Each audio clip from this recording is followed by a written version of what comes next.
Latest news updates కోసం ఇప్పుడే download చేసుకోండి media effects app. Welcome to media effects.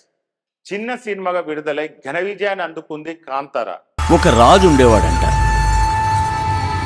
స్వీయ దర్శకత్వంలో రిషబ్ శెట్టి హీరోగా నటించిన చిత్రం ఇది. దాన్ని ప్రీక్వెల్ కాంతార 2 పనులో ప్రస్తుతం ఆయన బిజీగా ఉన్నారు. ఇచ్చిన భూమి వెనక్కి తీసుకుంటే దేవుడికి ఇచ్చిన మాట తప్పినట్టు అవుతుందిరా. ఇంకా పట్టాలెక్కని ఈ మూవీకి సంబంధించిన ఒక రూమర్ చిత్ర పరిశ్రమలో చెక్కలు కొడుతుంది. అదేమిటంటే ఇందులోని హీరోయిన్ పాత్రకు రుక్మిణి వసంత్ సెట్ అవుతుందని చిత్ర బృందం భావించిందట. ఈ మేరకు ఇప్పటికే స్క్రీన్ టెస్ట్ కూడా చేశారని ఆమె దాదాపు ఖరారైనట్లు తెలుస్తుంది.